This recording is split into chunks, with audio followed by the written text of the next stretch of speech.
Hey guys, welcome back, it's Matt here, and today we are going to be doing the top 10 Android apps of November for 2019, so I really do hope you enjoyed this video. Without further ado, let's go straight into it.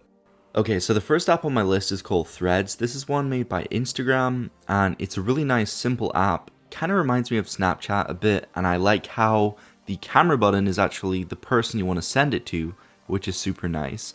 But then the actual interface is really stealthy. They have a dark theme, which I've got applied, and it's pretty much just like any other messaging app, but it's quite sleek and minimal, and I like the chat bubble colors, and I like the ability to send your Instagram posts to each other, and it just looks a lot better than the inbuilt Instagram messaging. But even if your friends don't have this app, you can still message them through the original app.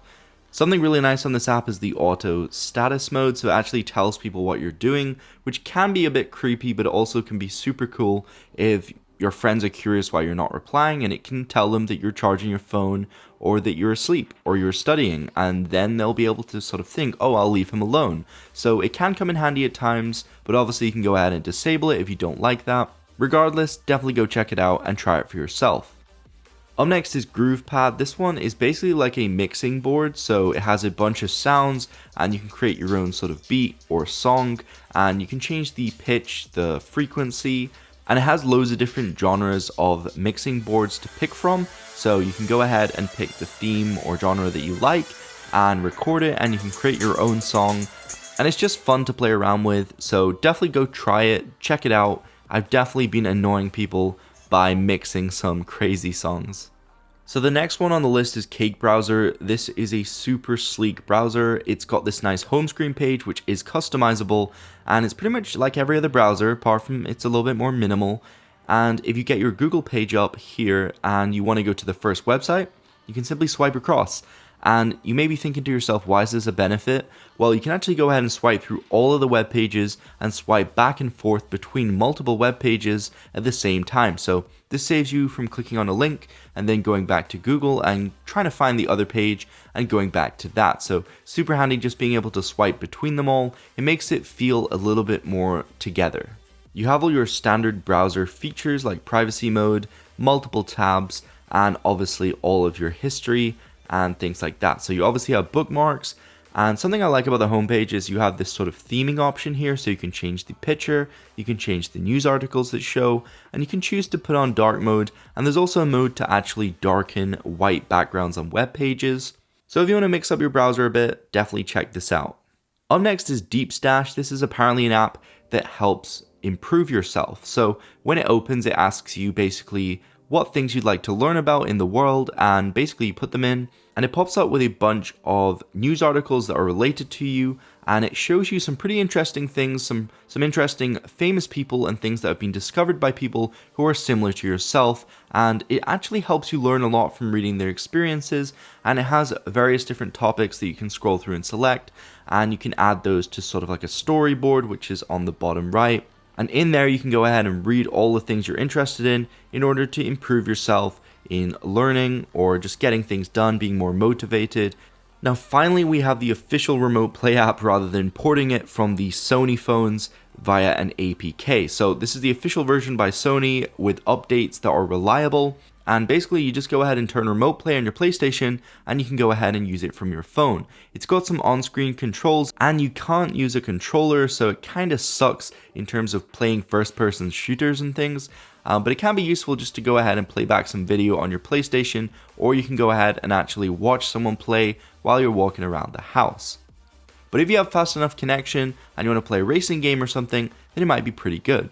My connection's definitely not good enough for this, but I'm still really glad that it did come out, and it is useful just to be able to go on my PlayStation and even install updates when I'm away from home.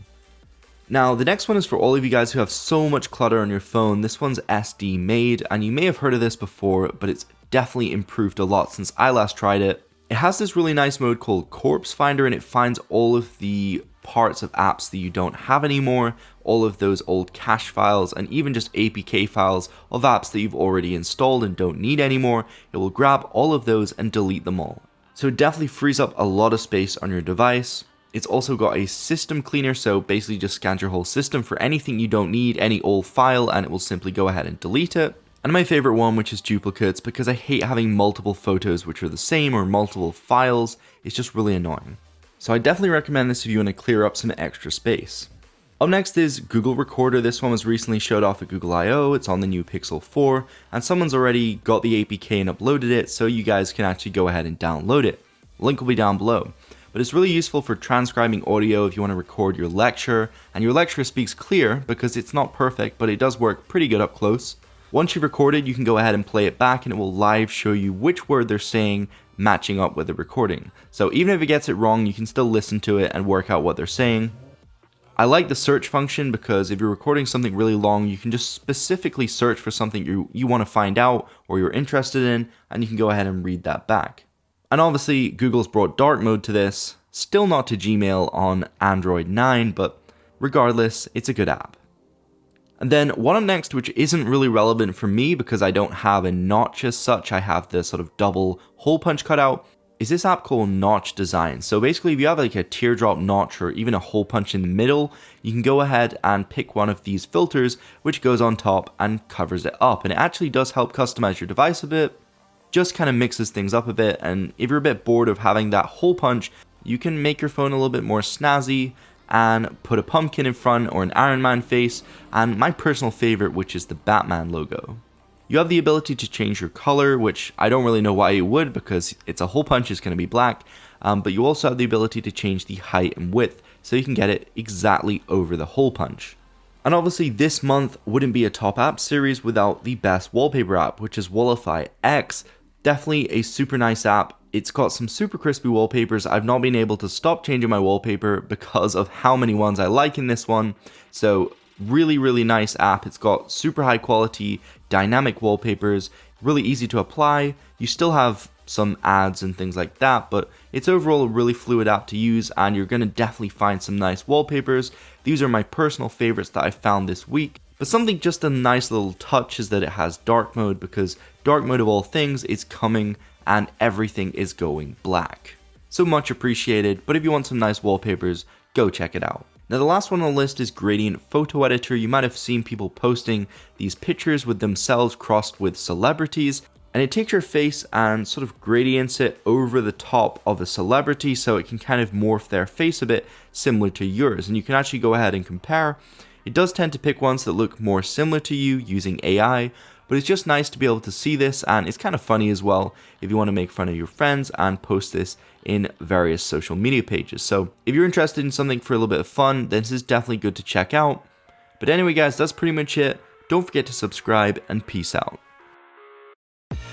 I live inside my own world of make-believe. Kids screaming in the cradles, profanities. I see the world through ice covered in